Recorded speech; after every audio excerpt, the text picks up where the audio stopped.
আল্লাহ পাক রব্বুল আলামিন বলেন, দুনিয়ার মধ্যে যত মানুষ আছে সকলেই ক্ষতির মধ্যে রয়েছে। আল্লাহ তাআলা সময়ের কসম করে এ কথাটা বললেন। মুসলমান বন্ধুগণ, কেন দুনিয়ার সমস্ত মানুষ ক্ষতির মধ্যে রয়েছে? কারণ তারা এই সময়টাকে পাওয়ার পরে, সময় নামক হায়াত নামক দৌলত পাওয়ার পরেও তারা তাদের এই সময়টাকে ভালো কাজে লাগায় না, বরং দুনিয়ার পিছনে দৌড়াতে দৌড়াতে জীবনের মূল্যবান সময়টাকে শেষ করে দেয়। এ কারণেই আল্লাহ পাক রব্বুল আলামিন বলেন, দুনিয়ার সমস্ত মানুষ ক্ষতির মধ্যে রয়েছে। তবে আল্লাহ পাক রব্বুল আলামিন বলেন, এই দুনিয়ার সমস্ত মানুষের মধ্য থেকে তারা যদি তাদের হায়াতে জিন্দিগির মধ্যে চারটা পুঁজি অর্জন করতে পারে, চারটা পুঁজি যদি তারা অর্জন করতে পারে, চারটা গুণে তারা গুণান্বিত হতে পারে, তাহলে তারা দুনিয়ার এই ক্ষতিগ্রস্ত মানুষ থেকে মুক্ত থাকবে। তারা কারা? আর সেই চারটা গুণ কি? আল্লাহ পাক রব্বুল আলামিন সূরা আসরের ৩ নম্বর আয়াতে আল্লাহ তাআলা বর্ণনা দেন। আল্লাহ পাক রব্বুল আলামিন বলেন, ইল্লাল্লাযীনা আমানু ওয়া আমিলুস সলিহাতি ওয়া তাওয়াসাউ বিল হক বলেন আল্লাহু আকবার। আল্লাহ পাক রব্বুল আলামিন বলেন, পৃথিবীর সমস্ত মানুষ ক্ষতির মধ্যে রয়েছে, কারণ তারা হায়াত নামক দৌলত পাওয়ার পরেও, সুস্থ হায়াতে জিন্দিগি পাওয়ার পরেও তারা আমি আল্লাহ তাআলার ইবাদত করে না, আমি আল্লাহ তাআলার গোলামি করে না, বরং আমি আল্লাহ তাআলার নাফরমানির মধ্যে থাকে, যার কারণেই তারা ক্ষতির মধ্যে রয়েছে। তবে যদি তারা চারটা গুণে গুণান্বিত হতে পারে, চারটা গুণ তারা অর্জন করতে পারে, তাহলে তারা এই ক্ষতি থেকে মুক্ত হবে। সেই চারটা গুণ কি? আল্লাহ পাক রব্বুল আলামিন বলেন, ইল্লাল্লাযীনা আমানু ওয়া আমিলুস সলিহাত। ১ নাম্বার গুণ হলো তারা ঈমান অর্জন করবে।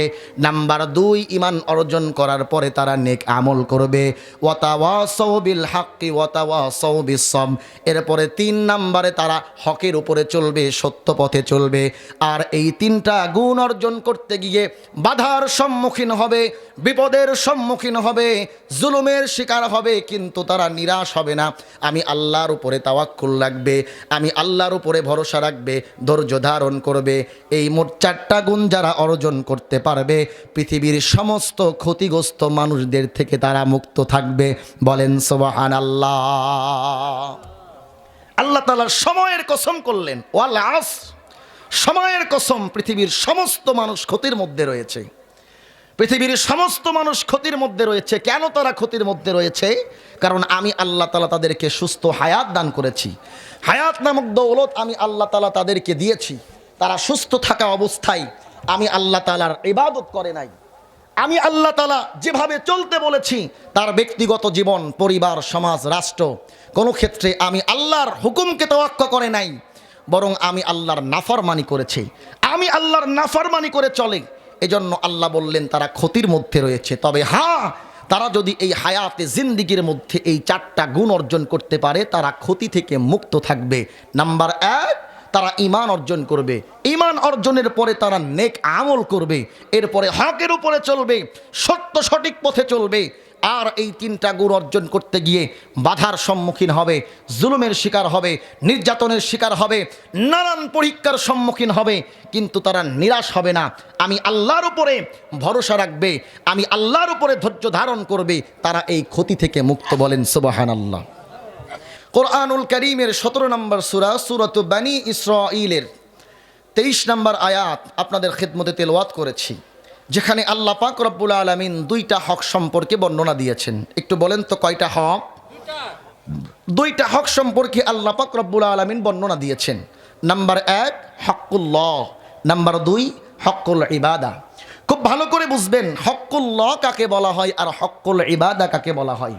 হকুল্লাহ বলা হয় যে হকটা আল্লাহর সঙ্গে সম্পৃক্ত হক, অর্থাৎ আল্লাহ পাক রব্বুল আলামিন আমাদের উপরে আবশ্যকীয় যে সমস্ত ইবাদতগুলো দিয়েছে, যেমন 5 ওয়াক্ত নামাজ পড়া আমাদের জন্য ফরজ, কথা বলেন ঠিক কিনা। এরপরে রমজান মাসের রোজা, এটা আমাদের জন্য ফরজ। সামর্থ্য থাকলে বাইতুল্লাহর সফর করা, এটা আমাদের উপরে ফরজ। নিসাব পরিমাণ মালের মালিক হলে যাকাত দেওয়া, এটা আমাদের উপরে ফরজ, কথা বলেন ঠিক কিনা।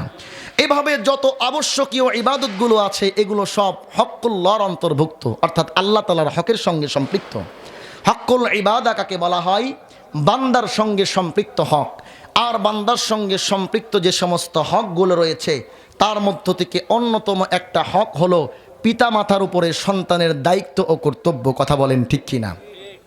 সম্মানিত উপস্থিতি, খুব ভালো করে বুঝবেন এই দুইটা হকের মধ্যে পার্থক্য কি। হকুল্লাহ অর্থাৎ আল্লাহর সঙ্গে যেই হকগুলো আছে, আল্লাহর সঙ্গে সম্পৃক্ত যেই হকগুলো আছে, বান্দা যদি এই হকের ব্যাপারে গাফেল হয় আল্লাহ তাআলা ইচ্ছা করলেই তাকে ক্ষমা করতে পারেন। বরং কিয়ামতের ময়দানে আল্লাহ তাআলা বান্দাকে উসিলা খুঁজতে থাকবেন, কোন উসিলায় বান্দাকে দয়া করে মায়া করে ক্ষমা করে দেওয়া যায়। শুধুমাত্র শিরিকের গুনাহ ছাড়া আল্লাহ তাআলা বান্দার সমস্ত গুনাহকে মাফ করে জান্নাত দিয়ে দিবেন। বলেন সুবহানাল্লাহ। কিন্তু হকুল ইবাদা এটা এতটাই সিরিয়াস একটা বিষয়, বান্দা যদি সেই হককে ক্ষমা না করে, যতক্ষণ পর্যন্ত না যেই বান্দার হক আমি নষ্ট করেছি ওই বান্দার হক যতক্ষণ পর্যন্ত আদায় না করব অথবা তার থেকে ক্ষমা চেয়ে না নেব, ততক্ষণ পর্যন্ত ক্ষমা নাই। আল্লাহ তাআলা ওয়াদা করেছেন ক্ষমা করবেন না, বরং কিয়ামতের ময়দানে তার কন্ডিশন কি হবে? আল্লাহ পাক রব্বুল আলামিন ওই হকদারের সামনে তাকে দাঁড় করিয়ে দিবেন আর বলবেন, দুনিয়াতে যেই হক তুমি নষ্ট করেছিলে আজকে এই হকটা বুঝে দিয়ে তারপরে সামনের দিকে অগ্রসর হও। বলেন নাউজুবিল্লাহ। সম্মানিত উপস্থিতি, সেদিন ওই বান্দার কন্ডিশন কি হবে? বান্দা বলবে, রব্বুল আলামিন আমি তো, আমার জোর ছিল, ক্ষমতা ছিল, পাওয়ার ছিল, পাওয়ারের জোরে আমি আমার পাশের জমির আইল ঠেলে ওর জমিটা আমার দখলে নিয়েছিলাম। আমার শক্তি ছিল, জোরপূর্বকভাবে অমকের টাকা আমি আত্মসাৎ করেছিলাম, মা বাবার নাফরমানি করেছিলাম, বান্দার হক নষ্ট করেছিলাম। এগুলো তো আজকে কিছুই নিয়ে আসি নাই। তবে মসজিদের সভাপতি ছিলাম, মাদ্রাসার সেক্রেটারি ছিলাম, লক্ষ লক্ষ কোটি কোটি টাকার মানুষ আমি ছিলাম, মসজিদ মাদ্রাসা গড়েছি। আজকে আমি আখিরাতের ময়দানে পাহাড় সমপরিমাণ সোয়াব নিয়ে উঠেছি। আজকে সোয়াব ছাড়া তো আমার কাছে কিছুই নাই, যেই সোয়াব নিয়ে আমি জান্নাতের দিকে রওনা করেছি। আল্লাহ পাক রব্বুল আলামিন বলবে, এবার তুমি তোমার পাওনাদারকে সোয়াবগুলো দিতে থাকো। সোয়াবগুলো দিতে দিতে দিতে দিতে যখন সোয়াবগুলো ফুরে যাবে আর দেওয়ার মতো কিছু থাকবে না, তোমার পাওনাদারের গোনাগুলো ঘাড়ের উপরে নিয়ে জাহান্নামের দিকে রওনা দেবে। বলেন নাউজুবিল্লাহ। সম্মানিত উপস্থিতি, খুব ভালো করে বুঝবেন তাহলে হকুল ইবাদা, বান্দার হক, এটা কতটা সিরিয়াস। বান্দা যদি ক্ষমা না করেন অথবা বান্দার হক যদি আমি আদায় না করি তাহলে আল্লাহ এটা ক্ষমা করবেন না। কিয়ামতের ময়দানে অবশ্যই অবশ্যই ওই হকদার পাওনাদারের সামনে আমাকে দাঁড়াতে হবে আর সেদিন তার পাওনা বুঝে দিয়ে তারপরে আমাকে সামনের দিকে অগ্রসর হতে হবে।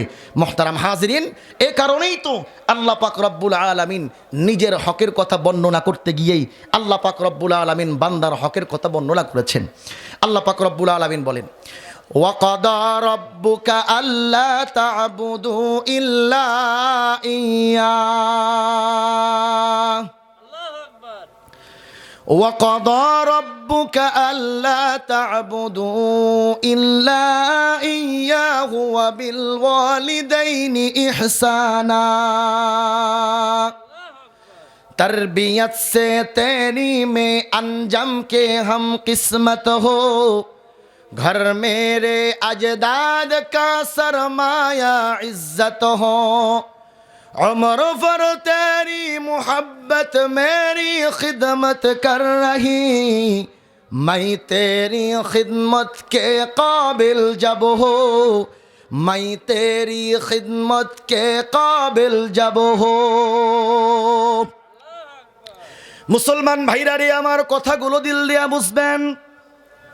আল্লাহ পাক রব্বুল আলামিন কুরআনুল কারীমের 17 নম্বর সূরা সূরাত বানী ইসরাঈলের 23 নম্বর আয়াতের মধ্যে আল্লাহ তাআলা বর্ণনা দেন।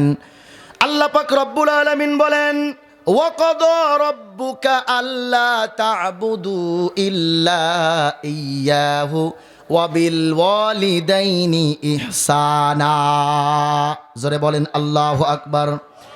আল্লাহ পাক রব্বুল আলামিন বলেন, আমি আল্লাহ তাআলার পক্ষ থেকে চূড়ান্ত পর্যায়ের সিদ্ধান্ত হলো তোমরা তোমাদের রবের ইবাদত করবে, তোমরা তোমাদের রবের সঙ্গে অন্য কোনো কিছুকে শরীক করতে পারবা না। এটা আমি আল্লাহ পাক রব্বুল আলামিনের পক্ষ থেকে চূড়ান্ত পর্যায়ের সিদ্ধান্ত। এরপরে আমি আল্লাহ পাক রব্বুল আলামিনের পক্ষ থেকে চূড়ান্ত পর্যায়ের সিদ্ধান্ত হলো তোমরা তোমাদের রবের ইবাদতের পরে তোমরা তোমাদের মা বাবার ইবাদত করবে, মা বাবার খেদমত করবে, মা বাবার সঙ্গে ভালো আচরণ করবে। ওয়াবিল ওয়ালিদাইনি ইহসানা, তোমরা তোমাদের মা বাবার প্রতি ইহসান করবে। কোন পদ্ধতিতে, কিভাবে তোমরা তোমাদের মা বাবার প্রতি ইহসান করবে? আল্লাহ পাক রব্বুল আলামিন আয়াতের পরের অংশে আল্লাহ তাআলা স্পষ্ট বর্ণনা দেন। আল্লাহ পাক রব্বুল আলামিন বলেন, ইম্মা ইয়াবলুগান্না ইনদাকাল কিবারা আহাদুহুমা আও কিলাহুমা ফালা তাকুল্লাহুমা উফিন ওয়ালা তানহারহুমা ওয়া কুল্লাহুমা কওলান কারীমা। বলেন আল্লাহু আকবার।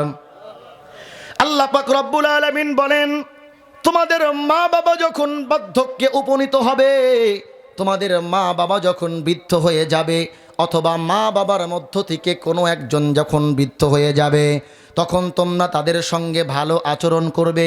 খবরদার খবরদার এমন কোনো আচরণ তোমরা করতে পারবে না যেই আচরণের কারণে তোমার মা বাবা দিলের মধ্যে কষ্ট পেয়ে জবান দিয়ে উফ শব্দ পর্যন্ত ব্যবহার করে, অথবা তাদের আচরণের কারণে তোমরা বিরক্ত হয়ে তোমরা তোমাদের মুখ থেকে উফ শব্দটা পর্যন্ত বের করতে পারবা না। এরপরে তোমরা কি করবে? আল্লাহ পাক রব্বুল আলামিন পরের আয়াতের মধ্যে বর্ণনা দেন, ওয়াখফিদ লাহুমা জানাহায-যুল্লি মিনার রাহমাতি ওয়া কুর রাব্বিরহামহুমা কামা রাব্বায়ানি সগীরা। বলেন আল্লাহু আকবার। আল্লাহ পাক রব্বুল আলামিন বলেন, এরপরে তোমরা তোমাদের মা বাবার পদতলে তোমাদের ভালোবাসার পরশকে বিছায়া দিবে। মা বাবাকে সম্মান করে চলবে, মা বাবার কাছে মাথা নত করে চলবে। আর তোমরা তোমাদের মা বাবার জন্য আমি আল্লাহ তাআলার কাছে দোয়া করবে, রব্বির হামহুমা কামা রব্বায়ানি সগীরা। হায় আল্লাহ, আমাদের মা বাবার প্রতি অনুরূপ দয়া আর করুণা আপনি করুন। আমাদের মা বাবা ছোট্টবেলায় আমাদের প্রতি যেমন দয়া আর করুণা করেছেন। মুসলমান ভাইরারে আমার খুব ভালো করে বুঝবেন, আল্লাহ পাক রব্বুল আলামিন মা বাবার জন্য সন্তানকে এমন দোয়া কেন শিক্ষা দিলেন? আল্লাহ পাক রব্বুল আলামিন কেন এই দোয়াটাই সন্তানকে শিখালেন? তোমরা তোমাদের মা বাবার জন্য আমি আল্লাহর কাছে দোয়া করবে, আল্লাহ আমাদের মা বাবা ছোট্টবেলায় আমাদের প্রতি যেমন দয়া আর করুণা করেছেন, অনুরূপ দয়া আর করুণা আপনি তাদের প্রতি করুন। এমন দোয়াই আল্লাহ কেন শিখাইলেন?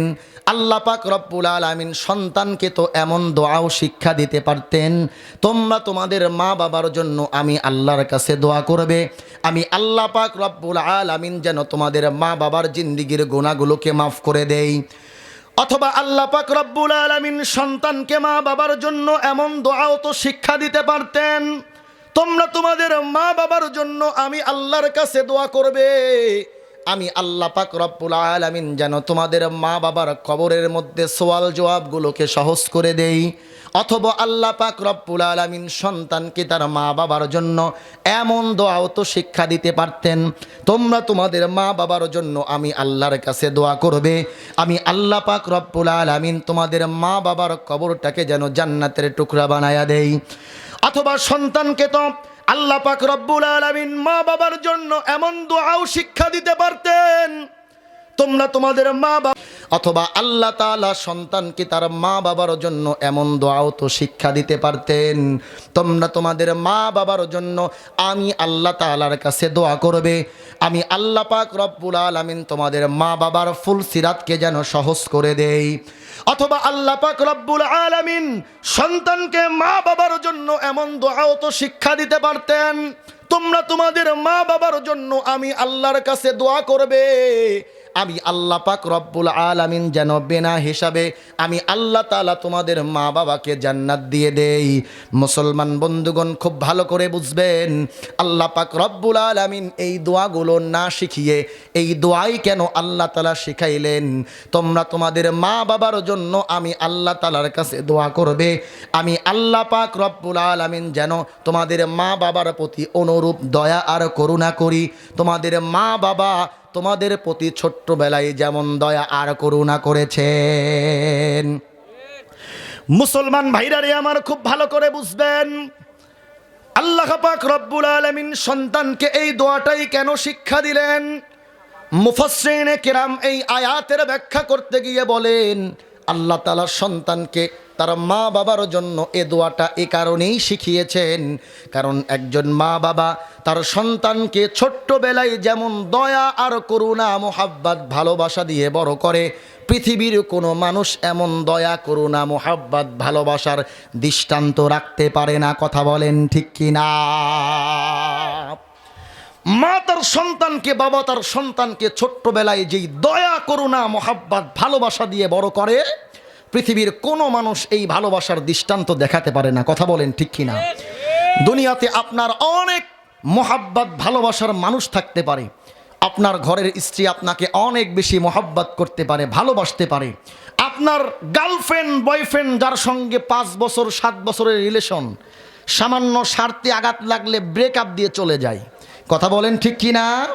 হচ্ছে কি না? সমাজের মধ্যে তো অহরহ এমন ঘটতেছে। এত ভালোবাসা, যাকে ছাড়া খানাই খায় না, যাকে ছাড়া বাথরুমেও যায় না। কথা বলেন ঠিক কি না? বাথরুমে যাওয়ার জন্য গার্লফ্রেন্ডের কাছ থেকে অনুমতি নিতে হয়। এত ভালোবাসা, আমার গার্লফ্রেন্ড বয়ফ্রেন্ড যেই কালারের ড্রেস পরবে আমিও সেই কালারের ড্রেস পরবো। এত ভালোবাসা। আপনার প্রাণের স্ত্রী আপনাকে ছাড়া রাতের খাবার খায় না, আপনি রাতের ফিরতে একদিন দেরি করেছেন, বাড়িতে এসে দেখেন আপনার স্ত্রী টেবিলে বসে আছে। কথা বলেন ঠিক কি না? এত মোহাব্বত ভালোবাসা, কিন্তু তারপরেও দেখবেন স্বার্থে একটু আঘাত লাগলে দেখবেন ওই স্ত্রী আপনার সব থেকে বড় কাল হবে। কথা বলেন ঠিক কি না? কিন্তু মায়ের ভালোবাসা নিঃস্বার্থ ভালোবাসা, যেই ভালোবাসার মধ্যে কোনো স্বার্থ নাই। যারা প্রবাসী ভাইয়েরা আছেন আমার কথাগুলো ভালো বুঝবেন, যারা বিদেশ থাকেন, বিদেশে কাজ করেন, ওখানে টাকা কামান, ডলার কামান, দেখবেন ভাই ফোন দিয়ে বলে যে ভাই আসার সময় আমার জন্য একটা আইফোন প্রো ম্যাক্স নিয়ে আসবে। কথা বলেন ঠিক কিনা? বোন বলে একটা বিদেশি মেকআপ বক্স আনতে হবে, বউ বলে যে আমার জন্য স্বর্ণের গহনা আনতে হবে। সন্তান যখন মাকে ফোন দিয়ে বলে মা তোমার জন্য কি আনবো, মা তখন সঙ্গে সঙ্গে বলে বাবা কিচ্ছু আনতে হবে না, আমি আমার কলিজার টুকরা সন্তানটাকে কাছে পেতে চাই, আমি আমার কলিজার টুকরা সন্তানটাকে দেখতে চাই। কথা বলেন ঠিক কি না? এটার নাম হলো মা, এটার নাম হলো মায়ের ভালোবাসা। এই মায়ের ভালোবাসার মতো ভালোবাসা আর কিছুই হতে পারে না। মা যে সন্তানকে কতটা মোহাব্বত করে ভালোবাসে, কিছু মেসাল দিলে আপনাদের ভালো বুঝে আসবে, খুব ভালো করে বুঝবেন। মুসলমান ভাইরা রে আমার, একজন মা যে সন্তানকে কতটা মোহাব্বত করেন, ভালোবাসেন, বাস্তব জীবন থেকে কিছু মিসাল দিলে বিষয়টা আপনাদের কাছে আরও বেশি ক্লিয়ার হয়ে যাবে। মুসলমান বন্ধুগণ খুব ভালো করে বুঝবেন, আমার আপনার মা বাবার মিলনের মাধ্যমে যেদিন থেকে আমি আর আপনি মায়ের গর্ভের মধ্যে একটু একটু করে বড় হতে শুরু করেছি, ওই দিন থেকে আমার আপনার মা আমার আপনার প্রতি কেমন দয়া করেছেন, কেমন মোহাব্বত করেছেন, কেমন করুণা করেছেন। মুসলমান বন্ধুগণ খুব ভালো করে বুঝবেন, মা ইচ্ছা করলে ওই দিনই আমাকে আর আপনাকে আধুনিক কোনো পদ্ধতি অবলম্বন করে পেটের মধ্যেই হত্যা করতে পারতেন। কথা বলেন ঠিক কিনা? কিন্তু মা তা করেন নাই। 10 মাস 10 দিন গর্ভের মধ্যে ধারণ করলেন, কষ্ট করে আমাকে আর আপনাকে পেটের মধ্যে একটু একটু করে বড় করলেন। এই 10 মাস 10 দিন সন্তানকে গর্ভের মধ্যে রাখতে মা কতটা কষ্ট করেছেন। মুসলমান বন্ধুগণ খুব ভালো করে বুঝবেন, আমি আর আপনি যেদিন থেকে মায়ের গর্ভের মধ্যে একটু একটু করে বড় হতে শুরু করেছি, ওই দিন থেকে আমার আপনার মা আর একটা বেলার জন্য ভালো করে খেতে পারেন না। যত উন্নত মানের খাবারই হোক না কেন, যত ভিআইপি খাবারই হোক না কেন, মা যখন এক লোকমা খাবার মুখের সামনে নেন, সঙ্গে সঙ্গে মায়ের বমি হয়ে যায়, ওয়াক চলে আসে। কথা বলেন ঠিক কিনা? মা একটা বেলার জন্য শান্তি করে খেতে পারেন নাই, মা একটা বেলার জন্য ভালো করে খেতে পারেন নাই। সন্তানকে দুনিয়াতে আনতে, সন্তানকে পেটের মধ্যে ধারণ করতে মা 1 দিন 2 দিন না, 10 মাস 10 দিন পর্যন্ত মা এই কষ্ট ভোগ করলেন। মুসলমান ভাইরা রে আমার, শুধু যে মা খোদার কষ্ট করেছেন তা কিন্তু নয়, সন্তানকে পেটের মধ্যে ধারণ করতে মার এমন অনেক রাত গিয়েছে, মা রাতের বেলা ঘুমাতে পারেন নাই। মা রাতের বেলা ঘুমিয়েছেন, হঠাৎ করেই গভীর রাত্রে আমি আর আপনি মায়ের কলিজার মধ্যে আঘাত দিয়েছি, পা দিয়ে কলিজার মধ্যে লাথি দিয়েছি, মা চিৎকার দিয়ে বিছানা থেকে উঠে গিয়েছেন। মা চিৎকার দিয়ে বিছানা থেকে উঠে গিয়েছেন।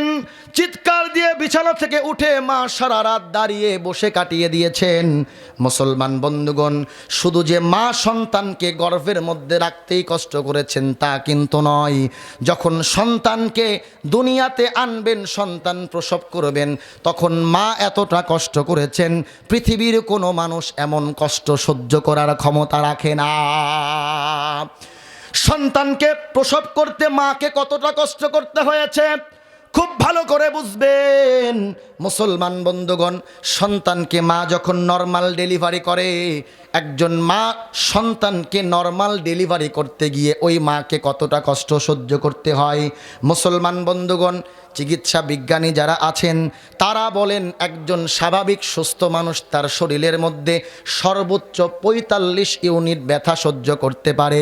এর বেশি ব্যথা যদি কোনো মানুষের শরীরের উপরে দেওয়া যায়, ওই মানুষটা সঙ্গে সঙ্গে ওইখানেই মারা যাবে। মুসলমান ভাইরা রে আমার, অথচ একজন মা সন্তানকে যখন নর্মাল ডেলিভারি করবেন, ওই মাকে ৪৫ ইউনিট না, একজন মা সন্তানকে নর্মাল ডেলিভারি করতে গিয়ে ৫৭ ইউনিটের বেশি ব্যথা সহ্য করেছেন। বলেন না আল্লাহু আকবার। মুসলমান ভাইরা রে আমার, যদি কোনো ডাক্তারকে প্রশ্ন করা যায়, ও ডাক্তার, একজন স্বাভাবিক মানুষ তার শরীরের মধ্যে সর্বোচ্চ ৪৫ ইউনিট ব্যথা সহ্য করতে পারে, এর বেশি ব্যথা যদি কারো শরীরের মধ্যে দেওয়া যায়, ওই মানুষটা সঙ্গে সঙ্গে ডেড হয়ে যাবে, সঙ্গে সঙ্গে মারা যাবে। তাহলে একজন মা নর্মাল ডেলিভারি করতে গিয়ে ৫৭ ইউনিটের বেশি ব্যথা সহ্য করলেন। এত ব্যথা সহ্য করার পরেও মা কিভাবে দুনিয়াতে বেঁচে আছেন, ডাক্তারের কাছে কোনো অ্যান্সার থাকে না। শাহাদত আঙ্গুলি আসমানের দিকে উঁচু করে ডাক্তার বলে, সৃষ্টিকর্তার কুদরতি ফাইসালা ছাড়া মা দুনিয়াতে বেঁচে থাকার কথা না। মুসলমান ভাইরারে আবার খুব ভালো করে বুঝবেন, শুধু সন্তানকে ভূমিষ্ঠ করেই মায়ের দায়িত্ব কিন্তু ফুরে যায় না, বরং সন্তান দুনিয়াতে আসার পরে মা আবার নতুন একটা চ্যালেঞ্জিং এর মুখে হয়, নতুন একটা চ্যালেঞ্জ তাকে হাতে নিতে হয়। মুসলমান বন্ধুগণ, সন্তানকে মানুষ করতে গিয়ে মা আরও বেশি বিপাকে পড়ে যায়। একদিন দুই দিন নয়, সন্তানকে 2 বছর 2.5 বছর যাবৎ পর্যন্ত বুকের দুধ পান করাতে হয়, সন্তানকে লালন পালন করতে হয়। এত কষ্ট মা সহ্য করেছেন, যেই কষ্টের কথা মুখে বলে বর্ণনা করে শেষ করা সম্ভব না। এই যে আমাকে আর আপনাকে বছরের পর বছর 2 বছর 2.5 বছর পর্যন্ত দুধ পান করিয়েছেন, কত লিটার যে দুধ আমি আর আপনি পান করেছি তার কোনো অন্তর নাই। বলুন তো দেখি, এক ধার দুধের দাম শোধ করার ক্ষমতা কোনো সন্তানের আছে নাকি? মা যে এত কষ্ট করে আমাকে আর আপনাকে মানুষ করলেন, 2 বছর 2.5 বছর যাবৎ পর্যন্ত আমাকে আপনাকে দুধ পান করালেন, বলুন তো দেখি এক ধার দুধের দাম শোধ দেওয়ার ক্ষমতা আছে? নাই। অথচ ওই সন্তানের সঙ্গে, ওই মায়ের সঙ্গে সন্তান নাফরমানি করে, অথচ ওই মায়ের সঙ্গে সন্তান নাফরমানি করে। যেই সন্তানকে মা এত কষ্ট করে লালন পালন করেছে, যেই সন্তানকে মা এত কষ্ট করে মানুষের মতো মানুষ করেছে, ওই সন্তান যখন বড় হয়, অফিসার হয়ে যায়, ডাক্তার হয়ে যায়, ইঞ্জিনিয়ার হয়ে যায়, লয়ার হয়ে যায়, জজ ব্যারিস্টার হয়ে যায়, তখন দুঃখিনী মাকে আর মনে রাখে না। কথা বলেন ঠিক কিনা? মা যে সন্তানের জন্য কত বড় নিয়ামত, সন্তান তো এটা বুঝে না। বুঝবে কেমন করে? কোরআন তো খুলে দেখে না আল্লাহ তাআলা একজন সন্তানের জন্য মাকে কত বড় নিয়ামত বানিয়ে দিয়েছেন। কথা বলেন ঠিক কিনা? মা কেন এত দামি জানে না সকলে, জানতো যদি পড়তো দেখে কোরআন হাদিস খুলে। ঠিক কিনা? মা কেন এত দামি জানে না সকলে, জানতো যদি পড়তো দেখে কোরআন হাদিস খুলে।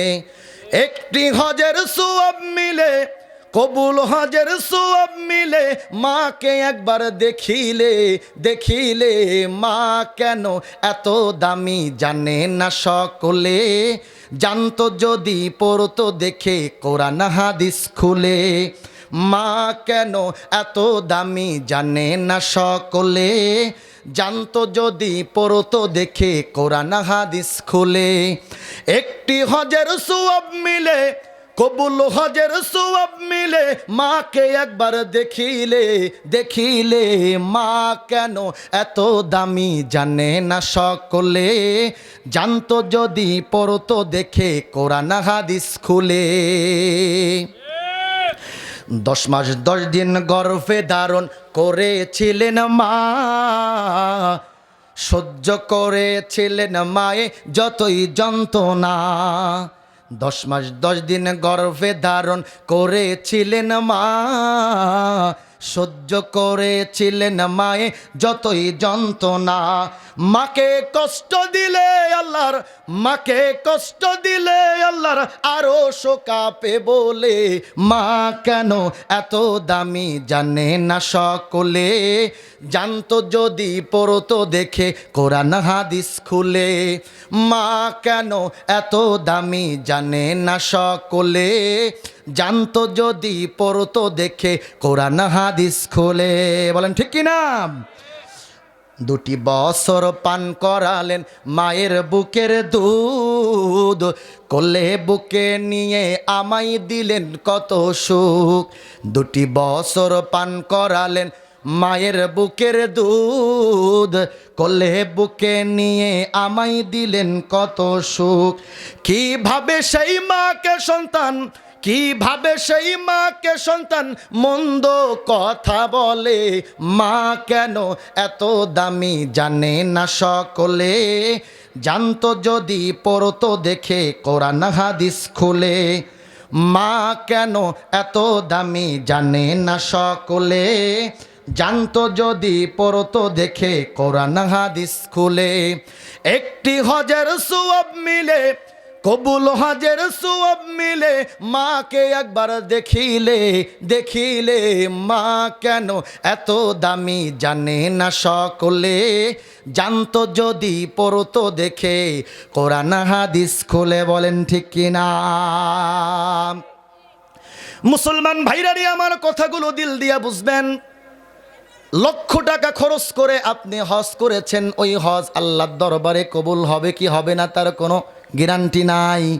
কিন্তু মায়ের চেহারার দিকে সন্তান যদি একবার নেক নজরে তাকায়, আল্লাহ পাক রব্বুল আলামিন সঙ্গে সঙ্গে তার আমলনামায় একটা কবুল হজের সওয়াব লিখে দেন। মুসলমান ভাইরারে আমার খুব ভালো করে বুঝবেন। আমি আমার নিজের কথাই বলি। মাহফিল শেষ করে যখন বাড়িতে ফিরি, অনেক সময় রাত 1টা 2টা বেজে যায়। বাড়ির কলিং বেলটা টিপার সঙ্গে সঙ্গে সঙ্গে সঙ্গে মা দরজাটা খুলে দেয়। মাকে ডেকে বলি, মা এত রাত গভীর হয়েছে, তুমি কি এখনো ঘুমাও নাই? মা তখন বলে, বাবারে যতক্ষণ পর্যন্ত তুমি বাহিরে থাকো ততক্ষণ পর্যন্ত আমি মা বিছানার মধ্যে আমার পিঠ লাগাইতে পারি না। যাই নামাজের মধ্যে দাঁড়িয়ে যাই আর আল্লাহকে ডেকে বলতে থাকি, আল্লাহ আমার কলিজার টুকরা সন্তানটা তোমার কোরআনের দাওয়াত নিয়ে গেছে গো আল্লাহ, আমার সন্তানটাকে তুমি সহি সালামতে আবার বাড়িতে ফিরাইয়া দিও। এই কথা বলার সঙ্গে সঙ্গে মায়ের চেহারার দিকে একবার তাকাই, 2টা হাত দিয়ে মায়ের চেহারার মধ্যে হাতটা বোলাই আর আল্লাহকে ডেকে বলি, আল্লাহ এই যে গভীর রজনীতে তাহাজ্জুদের সময়, যেই সময়টা দোয়া কবুলের সময়, যেই সময়টা তুমি নাকি দুনিয়ার আসমানে চলে আসো আর বান্দাকে ডাকতে থাকো আর বলতে থাকো, বান্দা তোমার কার কি চাওয়ার আছে আমার কাছে চাও, আমি আল্লাহ পাক রব্বুল আলামিন তোমাকে সেটা দিয়ে দেব। কার রিজিক অন্বেষণের আছে আমি আল্লাহর কাছে চাও, আমি আল্লাহ পাক রব্বুল আলামিন তাকে রিজিক দিয়ে দেব। কার সন্তান চাওয়ার আছে, নিঃসন্তান আসো, আমি আল্লাহর কাছে চাও, আমি আল্লাহ পাক রব্বুল আলামিন তাকে সন্তান দিয়ে দেব। কার গুনাহ মাফ চাওয়ার আছে আমার কাছে বলো, আমি আল্লাহ তাআলা গুনাহ মাফ করে দেব। আল্লাহর কাছে 2টা হাত তুলে বলি, আল্লাহ এই যে গভীর রজনীতে আমার মা এই পর্যন্ত আমার জন্য জাগ্রত, ওগো আল্লাহ তোমার কাছে ভিখারির মতো 2টা হাত উঠাইলাম গো আল্লাহ, তুমি আমার মায়ের জিন্দেগীর সমস্ত গুনাহগুলোকে মাফ করিয়ে দিও। ওগো রব্বুল আলামিন মায়ের চেহারার দিকে ভালোবাসার দৃষ্টিতে তাকাইলাম, তোমার হাবিব তো বলেছেন, যদি কোনো ব্যক্তি তার মায়ের চেহারার দিকে একবার ভালোবাসার দৃষ্টিতে তাকাই, তুমি নাকি তার আমলনামায় একটা কবুল হজের সওয়াব লিখে দাও। ওগো আল্লাহ, আমি আব্দুল মুমিন জিহাদি আজ পর্যন্ত তোমার বাইতুল্লাহর সফর করার ভাগ্য আমার হয় নাই, কিন্তু তুমি তো ঘরের মধ্যেই বাইতুল্লাহকে রেখেছ। ওগো আল্লাহ, সেই বাইতুল্লাহ, সেই মায়ের চেহারার দিকে একবার তাকাইলাম। ওগো আল্লাহ, তুমি আমার আমলনামার মধ্যে একটা কবুল হজের সওয়াব লিখে দিও। বলেন মারহাবা। মুসলমান ভাইরারি আমার খুব ভালো করে বুঝবেন, এই কারণেই তো বিশেষ করে আমি আমার যুবক ভাইদেরকে বলি, আল্লাহ পাক রব্বুল আলামিন বলেন, উফি ওয়ালা তানহারহুমা ওয়া কুল লাহুমা কাওলান কারীমা। খবরদার খবরদার, তোমাদের মা বাবার সঙ্গে খারাপ আচরণ তোমরা করতে পারবা না। খবরদার খবরদার, তাদের প্রতি বিরক্ত হয়ে জবান থেকে উফ শব্দ পর্যন্ত ব্যবহার করতে পারবা না। মা বাবার সঙ্গে ভালো আচরণ করবে। মা বাবা যাদের দুনিয়াতে বেঁচে আছে তাদের খেদমত করবে, আর দুনিয়া থেকে যারা বিদায় নিয়ে চলে গেছে তাদের জন্য দোয়া করবে, রব্বির হামহুমা কামা রব্বায়ানি সগীরা। হায় আল্লাহ, আমাদের মা বাবা দুনিয়াতে আমাদের প্রতি যেমন দয়া আর করুণা করেছেন, অনুরূপ দয়া আর করুণা আপনি তাদের প্রতি করুন। বলেন সুবহানাল্লাহ। যাদের মা বাবা দুনিয়াতে বেশি আছে, তোমরা মা বাবার সেবা যত্ন করবে। খবরদার মা বাবার সঙ্গে খারাপ আচরণ করবে না। দেখবেন যখন মানুষ বৃদ্ধ হয়ে যায় তখন তার আকল বুদ্ধি কমে যায়। কথা বলেন ঠিক কিনা? যেখান সেখানে পানের পিক ফেলে, আবার খুব বেশি বয়স হয়ে গেলে পরে যেখান সেখানে পেশাব পায়খানা করে ফেলে, কাপড় চোপড় ঠিক থাকে না। কথা বলেন ঠিক কিনা? এই জন্যই আল্লাহ পাক রব্বুল আলামিন বলেন, উফি ওয়ালা তানহারহুমা ওয়াখফিদ লাহুমা জানাহায যুল্লি মিনার রাহমা উফি ওয়ালা তানহারহুমা ওয়া কুল লাহুমা কাওলান কারীমা। আল্লাহ পাক রব্বুল আলামিন এই জন্যই বলেছেন যে তোমাদের মা বাবা যখন বৃদ্ধ হয়ে যাবে তখন তাদের সঙ্গে ভালো আচরণ করবে। খবরদার তাদের প্রতি বিরক্ত হয়ে উফ শব্দ পর্যন্ত জবান থেকে বের করবা না। তোমরা ছোট্টবেলায় যেমন মা বাবাকে জ্বালিয়েছো, এক কথা 5 বার 10 বার 20 বার জিজ্ঞেস করেছো, তোমার মা তোমার প্রতি বিরক্ত হয় নাই, তোমার বাবা তোমার প্রতি বিরক্ত হয় নাই, বরং যতবার বাবাকে বাবা বলে ডেকেছো, বাবা ততবার তোমাকে কোলের মধ্যে উঠিয়ে নিয়ে আদর করে তোমার 2 গালে চুমা দিয়েছে। তুমি তোমার মাকে যতবার মা বলে ডেকেছো ততবার তোমার মা খুশি হয়েছে। আর আজকে যুবক, তোমার মা তোমাকে একবারের জায়গায় 2 বার ডাক দিলেই তুমি বিরক্ত হয়ে যাও। তোমার জন্য আল্লাহর জাহান্নাম ছাড়া আর কোনো রাস্তা নাই। কথা বলেন ঠিক কিনা? মুসলমান ভাইরারে আমার কথাগুলো দিল দিয়া বুঝবেন। এই কারণেই তো বিশ্ব নবীজি বলেন, হুমা জান্নাতুকা ওয়া নারুকা। তোমার মা বাবার সন্তুষ্টি হলো তোমার জান্নাত, আবার তোমার মা বাবার অসন্তুষ্টি হলো তোমার জাহান্নাম। তোমার মা বাবা যদি তোমার প্রতি সন্তুষ্ট থাকে তাহলে তোমার জন্য আল্লাহ তাআলার জান্নাত, আল্লাহ তাআলা তোমার জন্য জান্নাতের সবকটি দরজাকে উন্মুক্ত করে দিবেন। আর যদি তোমার আচরণের কারণে তোমার মা বাবা তোমার প্রতি অসন্তুষ্ট হয়ে যায়, তাহলে যত বড় আল্লাহর ওলি তুমি হও না কেন, আল্লাহর জান্নাত তোমার মিলবে না। কথা বলেন ঠিক কি না? জান্নাতের চাবি আমার মা, ও মা গো, জান্নাতের চাবি আমার মা। ঠিক কি না? সবাই বলেন না আমার সঙ্গে, জান্নাতের চাবি আমার মা, ও মা গো, জান্নাতের চাবি আমার মা। মা যার বেঁচে নাই তার মতো দুঃখী নাই, মা যার বেঁচে নাই তার মতো দুঃখী নাই, খালা ফুবু মায়ের মতো না, ও মা গো, জান্নাতের চাবি আমার মা, জান্নাতের চাবি আমার মা, ও মা গো, জান্নাতের চাবি আমার মা। মা যার বেঁচে নাই তার মতো দুঃখী নাই, মা যার বেঁচে নাই তার মতো দুঃখী নাই, খালা ফুবু মায়ের মতো না, ও মা গো, জান্নাতের চাবি আমার মা। বলেন মারহাবা। মুসলমান ভাইরা রে, আমার কথাগুলো দিল দিয়া বুঝবেন। এই কারণেই তো বিশ্ব নবীজি বলেন, আল জান্নাতু তাহতা আকদামিল উম্মাহাত। তোমার মায়ের পদতলে হলে তোমার জান্নাত। তুমি যদি দুনিয়া থেকেই জান্নাতকে অর্জন করতে চাও তাহলে তুমি তোমার মাকে সন্তুষ্ট করো, তোমার ব্যবহারের মাধ্যমে, তোমার সেবা যত্নের মাধ্যমে, তোমার মায়ের খেদমতের মাধ্যমে মায়ের সন্তুষ্টি অর্জন করো। তোমার মা যদি তোমার প্রতি সন্তুষ্ট থাকে, দুনিয়ার বলো আল্লাহর ওলি তোমাকে হতে হবে না। মা যদি তোমার প্রতি সন্তুষ্ট থাকে, আল্লাহর জান্নাত তুমি পেয়ে যাবে। কথা বলেন ঠিক কি না? আর মা যদি তোমার প্রতি অসন্তুষ্ট হয়ে যায়, তোমার কোনো আচরণের কারণে, তোমার কোনো ব্যবহারের কারণে তোমার মা যদি তোমার প্রতি অসন্তুষ্ট হয়ে যায়, তোমার মা যদি তোমার প্রতি রাগ করে বসে, তোমার প্রতি গুসা হয়, আর তুমি যত বড় আল্লাহর ওলি হও না কেন, আর যত বড় দানবীর হও না কেন, যত বড় মসজিদ মাদ্রাসার সেক্রেটারি সভাপতি হও না কেন, আর যত বড় আলেম হাফেজ কারি হও না কেন, তোমার আচরণের কারণে তোমার মা বাবা যদি তোমার প্রতি অসন্তুষ্ট হয়ে যায়, আল্লাহর জান্নাত তোমার মিলবে না। কথা বলেন ঠিক কি না?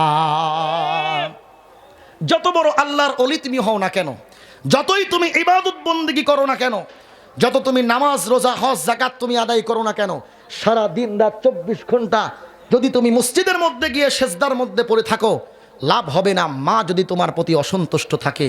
আর মাকে যদি তোমার আচরণের মাধ্যমে, সেবা যত্নের মাধ্যমে, ব্যবহারের মাধ্যমে মাকে যদি সন্তুষ্ট করতে পারো, আর কিচ্ছু করতে হবে না, আল্লাহর জান্নাত তোমার হয়ে যাবে। কথা বলেন ঠিক কি না? মুহতারাম হাজিরিন, এই বিষয়টা বোঝার জন্য একজন সাহাবীর ঘটনা আপনাদেরকে শোনাই। হযরতে আলকামা রাদিয়াল্লাহু আনহু, নাম শুনেছেন আপনারা? হযরতে আলকামা রাদিয়াল্লাহু আনহু আল্লাহর নবীর একজন সাহাবী। খুব ভালো করে বুঝবেন সাহাবী সম্পর্কে আল্লাহ তাআলার বক্তব্য কি। রাদিয়াল্লাহু আনহুম ওয়া রাদু আন, আমি আল্লাহ তাআলা তাদের প্রতি রাজি খুশি। খুব ভালো করে বুঝবেন আল্লাহ তাআলার রাজি খুশি এটার ব্যাখ্যা কি। আল্লাহ তাআলার রাজি খুশি এটার ব্যাখ্যা হলো আল্লাহ তাআলা তাদেরকে দুনিয়া থেকেই জান্নাতের সার্টিফিকেট দিয়েছেন। কথা বলেন ঠিক কি না? এমন একজন সাহাবী হযরতে আলকামা রাদিয়াল্লাহু আনহু ঘটনাক্রমে মাকে আঘাত করে ফেলেছেন। মা বড় কষ্ট পেয়েছে, রাগ করে, অভিমান করে মা সন্তানের কাছ থেকে অন্যথায় গিয়ে বসবাস করেন। ইতিমধ্যে হযরতে আলকামার সাকরাতুল মাউত চলে আসছে, মৃত্যু শয্যায় চলে গেছেন। কিন্তু মৃত্যু শয্যায় যাওয়ার পরে শেষ নিঃশ্বাস ত্যাগ করবেন, যতই তিনি জবানের মধ্যে কালেমা পড়তে চান, কালেমা জবানের মধ্যে আসে না। বলেন নাউজুবিল্লাহ। মুসলমান ভাইরা রে, আমার কথাগুলো দিল দিয়া বুঝবেন। বিশ্বনবীর একজন বিশিষ্ট সাহাবী হযরতে আলকামা রাদিয়াল্লাহু আনহু মৃত্যু শয্যায় চলে গেলেন। আর যতবার তিনি কালেমা পড়তে চান, তার জবানের মধ্যে কালেমা আসে না। হযরতে আলকামা রাদিয়াল্লাহু আনহু শেষ নিঃশ্বাস ত্যাগ করবেন, যতই জবানের মধ্যে কালেমা পড়তে চান, কিন্তু কালেমা তার জবানে আসে না। সাহাবাই কেরাম বড় চিন্তিত হয়ে পড়লেন। সাহাবাই কেরাম চিন্তা করলেন, আমাদের একজন ভাইকে বেঈমান অবস্থায় মৃত্যুবরণ করবে নাকি। এই ভেবে সাহাবাই কেরাম চতুর্দিকে বসে কালেমার তালকিন জোরে জোরে দিতে লাগলেন। সাহাবাই কেরাম তার চতুর্দিকে বসে যতই কালেমার তালকিন দেন, কোনো কিছুতেই কাজ হয় না। সমস্ত কিছু পড়তে পারেন, সমস্ত কিছু বলতে পারেন, কিন্তু যখনই কালেমা পড়তে যান, তখনই আলকামার জবানে কালেমা আসে না, জবানটা আটকায়ে যায়। মুসলমান ভাইরা রে, আমার খুব ভালো করে বুঝবেন, সাহাবাই কেরাম বড় চিন্তিত হয়ে পড়লেন।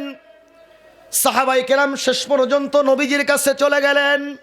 নবীজির কাছে গিয়ে বললেন, ইয়া রাসূলুল্লাহ, আপনার সাহাবী আলকামা যতবার তার জবানের মধ্যে, যতবার তাকে কালেমার তালকিন দিতে চাই, কালেমা তার জবানের মধ্যে আসে না। আমরা বড় আশঙ্কা করতেছি, আমরা বড় ভয়ের মধ্যে রয়েছি, না জানি আমাদের এই ভাইটা বেঈমান অবস্থায় মৃত্যুবরণ করেন নাকি।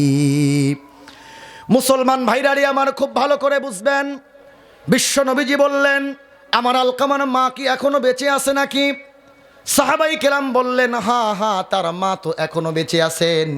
বিশ্ব নবীজি বললেন, তাহলে চলো তার মার কাছে আমরা চলে যাই। সাহাবাই কেরাম তার মার কাছে চলে গেলেন, নবীজিও তাদের সঙ্গে গেলেন। আলকামার মাকে ডাকা হলো। ডাকার পরে বলা হয়, ওগো মা, আপনার সন্তান আলকামা সম্পর্কে আপনার কাছে জানতে চাই।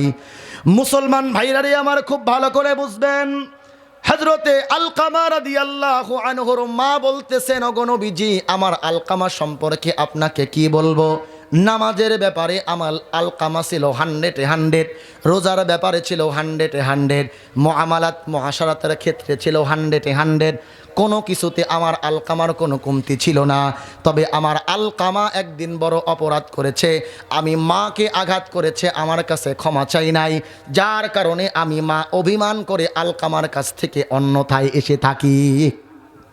মুসলমান ভাইরারে আমার খুব ভালো করে বুঝবেন, বিশ্বনবীজি হযরতে আলকামার মাকে ডেকে বললেন, ওগো মা, এই মুহূর্তে আপনি আপনার সন্তানকে যদি ক্ষমা করে না দেন, তাহলে আপনার সন্তান বেঈমান অবস্থায় মৃত্যুবরণ করবে। আপনার সন্তান মৃত্যুশয্যায়, যতবার তাকে আমরা কালেমার তালকিন দেওয়ার চেষ্টা করি, জবানের মধ্যে কালেমা আসে না, জবানটা আটকায় যায়। বিশ্বনবীজি হযরতে আলকামা রাদিয়াল্লাহু আনহুর মাকে ডেকে বললেন, ওগো মা, এই মুহূর্তে যদি আপনার সন্তানকে আপনি ক্ষমা করে না দেন, তাহলে আপনার সন্তান বেঈমান অবস্থায় মৃত্যুবরণ করবে। হযরতে আলকামা রাদিয়াল্লাহু আনহুর মা বললেন, না না, যেই সন্তান আমার সঙ্গে এত বড় নাফরমানি করেছে, আমাকে আঘাত করেছে, কিন্তু এ পর্যন্ত আমার থেকে ক্ষমা চাই নাই, অন্যথায় এসে আমি বসবাস করি, একদিন আমাকে দেখার জন্য আসে নাই, এমন একজন নাফরমান সন্তানকে আমি কিছুতেই ক্ষমা করতে পারি না।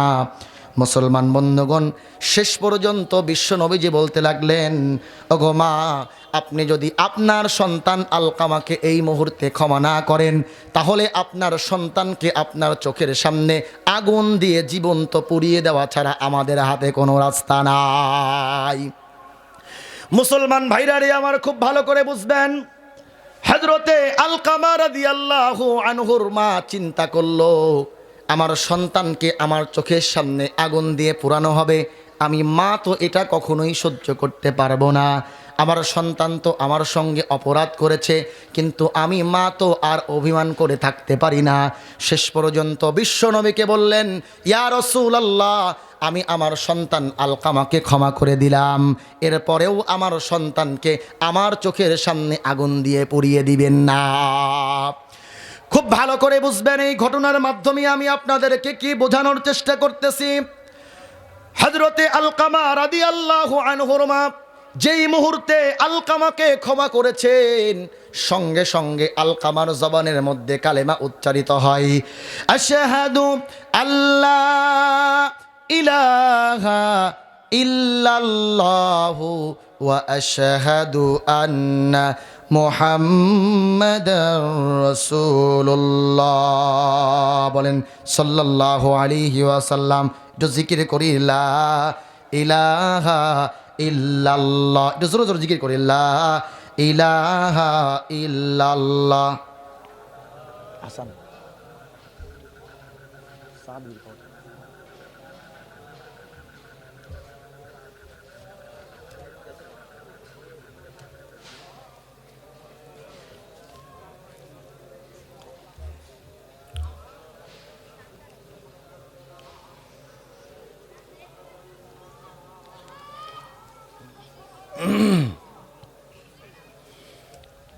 খাবার না হলে হুজুর আসছে নাকি?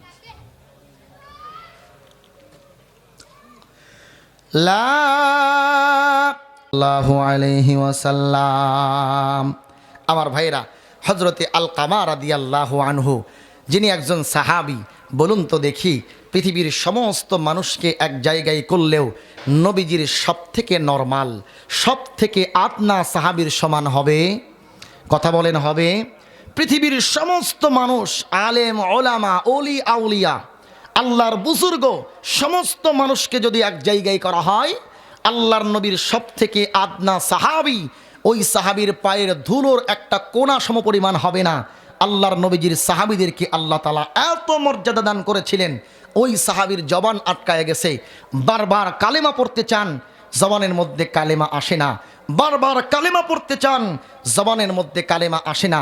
মুহতারাম হাজরিন, এবার আমি আর আপনি নিজেকেই প্রশ্ন করে দেখি, যারা মাকে কষ্ট দেই, বউয়ের কথা শুনে যারা মার উপরে উচ্চবাচ্য করি, বউয়ের কথা শুনে মাকে সংসার থেকে আলাদা করেছি, বউয়ের কথা শুনে মাকে পরিবার থেকে আলাদা করেছি, ঢাকা শহরে বড় গাড়ি আর বড় বাড়ির মধ্যে থাকি, গ্রামে মা অসুস্থ, মা পড়ে থাকেন, যেই মা তার জীবনের সব কিছুকে কোরবানি করে আমাকে মানুষের মতো মানুষ করেছেন, আমাকে বড় ডাক্তার বানিয়েছেন, বড় ইঞ্জিনিয়ার বানিয়েছেন, বড় লয়ার বানিয়েছেন, এত বড় মানুষের মতো মানুষ করলেন যেই মা, ওই মাকে আমরা যারা ভুলে গিয়ে ঢাকা শহরে আনন্দের জীবন যাপন করতেছি, বড় বিলাসবহুল গাড়ি আর বাড়িতে চলতেছি, বলুন তো দেখি আল্লাহর দরবারে আমাদের ক্ষমা পাওয়ার কোনো আশঙ্কা আছে?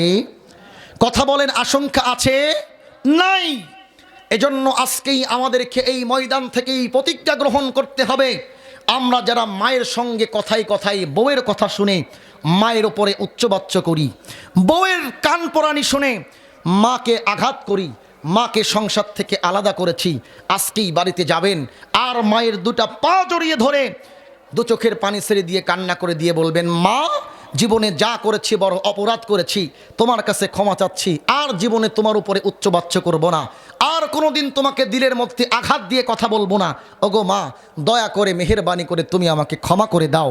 ওগো মা, তুমি তো আমার জান্নাত, তোমার পদতলে তো আমার জান্নাত, তুমি যদি আমাকে ক্ষমা না করো, আমি যত বড় নামাজি আর যত বড় কালামি আর যত বড় রোজাদার হই না কেন, যত বড় আল্লাহর বুজুর্গ ব্যক্তি হই না কেন, আমার তো জান্নাত মিলবে না।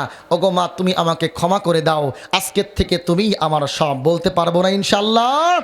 আজকের থেকে প্রতিজ্ঞা গ্রহণ করি, যত বড় জুলুম আমাদের মা বাবা আমাদের উপর করুক না কেন, যত বড় জুলুম আমাদের উপরে করুক না কেন, মা বাবার সঙ্গে খারাপ আচরণ করব না।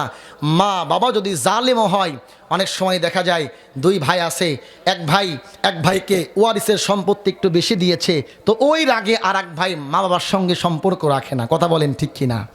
আমি আমার নিজের চোখে দেখেছি, আমার নিজের চোখে দেখা ঘটনা। এক মায়ের দুই সন্তান, বাবা মারা গেছেন, বাবা থাকতে বাবা ভিক্ষা করে খাওয়াতেন, অথচ একজন বড় সরকারি অফিসার, একজন বড় বিজনেসম্যান, ঢাকাতে বড় বড় বাড়ি গাড়ি আছে, অথচ রাগ করে মায়ের সঙ্গে কথা বলে না, বাবার সঙ্গে সম্পর্ক রাখে না।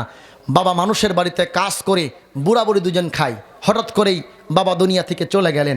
এখন মাকে কে খেতে দেবে, কে রাখবে? বড়টা বলে যে ঠিক আছে আমি সকালে খেতে দেবো, ছোটটা বলে আমি দুপুরে, রাত্রে মা কোথায় খাবে, এটা নিয়ে গন্ডগোল। শেষ পর্যন্ত মা বলতেছে তোমাদের মধ্যে গন্ডগোল করতে হবে না, আমি রাত্রিবেলা না খেয়েই থাকতে পারবো। বলেন নাউজুবিল্লাহ।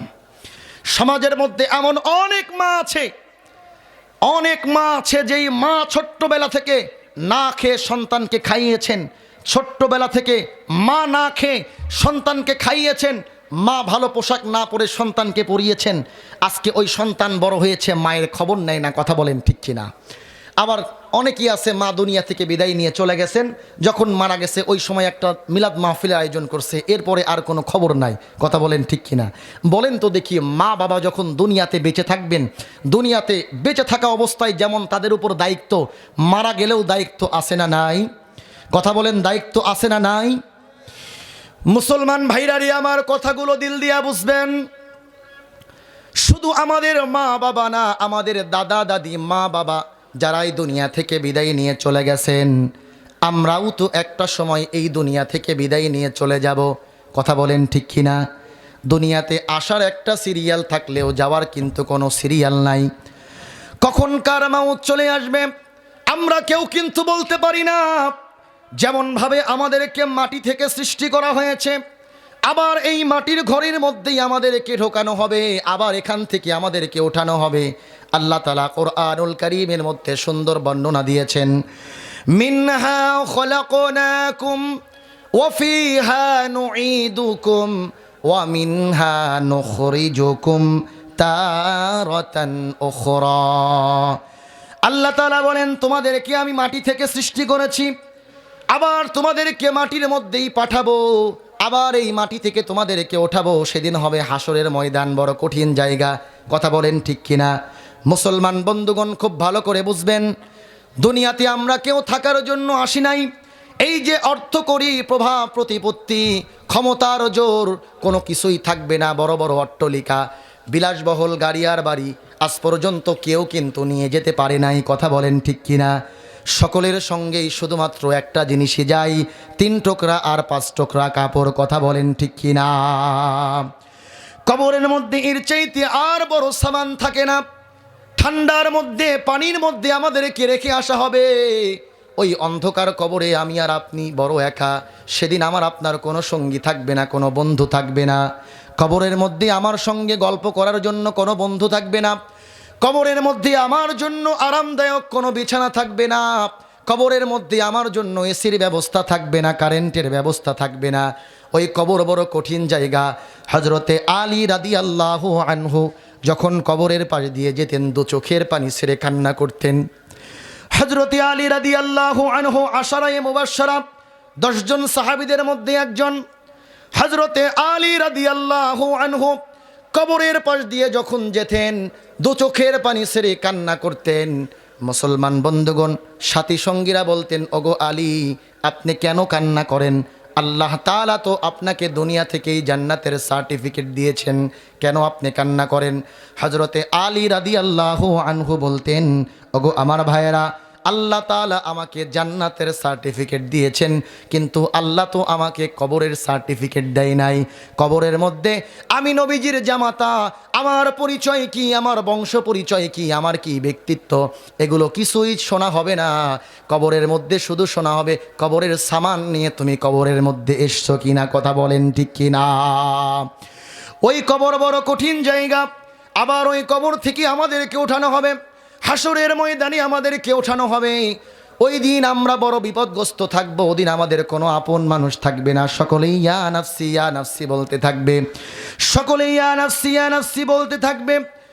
দুনিয়ার মধ্যে সব থেকে আপন মানুষ, ওই আপন মানুষ কিয়ামতের ময়দানে আমার আপনার জন্য বড় পর হয়ে যাবে। মুসলমান বন্ধুগণ, খুব ভালো করে বুঝবেন, ওই দিন জন্মদাতা পিতা তার সন্তানকে ভুলে যাবে, গর্ভধারিণী মা তার সন্তানকে ভুলে যাবে, ভাই তার ভাইকে ভুলে যাবে, স্ত্রী তার স্বামীকে ভুলে যাবে, স্বামী তার স্ত্রীকে ভুলে যাবে। আল্লাহ পাক রব্বুল আলামিন এই কথাগুলোকে কোরআনুল কারীমের মধ্যে সুন্দর বর্ণনা দিয়েছেন। আল্লাহ পাক রব্বুল আলামিন বলেন, ইয়াউমা ইয়াফিরুল মারউ মিন আখিহি ওয়া উম্মিহি ওয়া আবিহি ওয়া সাহিবাতিহি ওয়া বানি লিকুল্লি ইমরিইম মিনহুম ইয়াউমাইযিন শা'নুন ইউগনি। বলেন না আল্লাহু আকবার। আল্লাহ পাক রব্বুল আলামিন বলতেছেন, ওই দিন রক্তের ভাই ভাইকে ভুলে যাবে, মা তার সন্তানকে ভুলে যাবে, বাবা তার সন্তানকে ভুলে যাবে, স্বামী তার স্ত্রীকে ভুলে যাবে, স্ত্রী তার স্বামীকে ভুলে যাবে, বন্ধু বন্ধুকে ভুলে যাবে। ওই দিন আমার আপনার আপন মানুষ কেউ হবে না। যেই সূর্যটা আমার আপনার থেকে 9,30,00,000 মাইল দূরে অবস্থান করতেছে, ওই সূর্যটা আমার আপনার মাথার উপরে অবস্থান করতে থাকবে, 1 থেকে 2 মাইল দূরে অবস্থান করবে। মুসলমান বন্ধুগণ, সূর্য যখন তাপ দিবে, জমিন পুরে তামা হয়ে যাবে, মগজ গলে গলে গলে কানের ছিদ্র দিয়ে, নাকের ছিদ্র দিয়ে বেয়ে বেয়ে পড়বে, পেটের নাড়ি ভুঁড়িগুলো পেশাবের রাস্তা দিয়ে, পায়খানার রাস্তা দিয়ে বের হয়ে যাবে। ওই কঠিন মুহূর্তে কোনো কিছুর ছায়া থাকবে না, কোনো আপন মানুষ আমার থাকবে না। মুসলমান বন্ধুগণ, আমি আর আপনি যদি দুনিয়াতে আল্লাহর কোরআনের সঙ্গে বন্ধুত্ব করতে পারি, তাহলে ওই কিয়ামতের ময়দানে আল্লাহর কোরআন আমার জন্য বড় বন্ধু হয়ে যাবে। আল্লাহর নবীজি বলেন, আল্লাহর কোরআন তার বন্ধুদের জন্য আল্লাহর কাছে সুপারিশ করতে থাকবেন, ঝগড়া করতে থাকবেন, ঝগড়া করবেন ততক্ষণ আল্লাহ তাআলা কোরআনের বন্ধুগুলোকে ক্ষমা করে জান্নাত দেবে না যতক্ষণ। বলেন সুবহানাল্লাহ। আর ভাইরা, এজন্য 1 নম্বরে বললাম, মা বাবার খেদমত আমরা করতে পারবো তো ইনশাল্লাহ। মা বাবা যারা দুনিয়া থেকে বিদায় নিয়ে চলে গেছেন, তাদের জন্য কাজ, আল্লাহ তাআলা যেই দোয়া আমাদেরকে শিক্ষা দিয়েছেন, রব্বির হামহুমা কামা রব্বায়ানি সগীরা। পারবো না ইনশাল্লাহ? প্রত্যেক নামাজের পরে আল্লাহর কাছে দোয়া করব, রব্বির হামহুমা কামা রব্বায়ানি সগীরা। আর মা বাবার জন্য বেশি বেশি করে দান করা, আল্লাহর কাছে দোয়া করা, আল্লাহ রব্বুল আলামিন যেই মা যেই বাবা আমাকে এত কষ্ট করে মানুষ করেছেন, সেই বাবা আজকে দুনিয়া থেকে চলে গেছে। বাজার থেকে বড় একটা মাছ নিয়ে বাড়িতে ফিরি, বড় মনের দিলের ইচ্ছা হয় মাছের মাথাটা বাবার পাতের উপরে দেই, মায়ের প্লেটের উপরে দেই, কিন্তু মা বাবা আজকে দুনিয়াতে বেঁচে নাই। তবে আপনি যদি মা বাবার জন্য দান করে আল্লাহর কাছে দোয়া করতে পারেন, আল্লাহ তাআলা আপনার দানের ওসিলায় আর আপনার দোয়ার বরকতে আল্লাহ তাআলা মা বাবার কবরের আযাবকে মাফ করে দিবেন। কথা বলেন ঠিক কিনা? এটা হলো 1 নাম্বার বিষয়। 2 নাম্বার বিষয় হলো, দুনিয়াতে আমাদের সকলকে কোরআনের বন্ধু হতে হবে। কোরআনের বন্ধু আমরা কিভাবে হব? কোরআনকে যে কোনোভাবে আল্লাহর জমিনে প্রতিষ্ঠা করতে হবে। দ্বীনে ইলমকে জমিনের মধ্যে বিস্তার ঘটাতে হবে। দ্বীনি যেই প্রতিষ্ঠানগুলো আছে এই প্রতিষ্ঠানগুলোকে জিন্দা রাখতে হবে। আর এই প্রতিষ্ঠানগুলোকে যদি আমরা জিন্দা রাখতে চাই, আল্লাহর কোরআনের মেহনতকে যদি আমরা জমিনের মধ্যে জিন্দা রাখতে চাই, বলুন তো দেখি মালের কুরবানির দরকার আছে না নাই?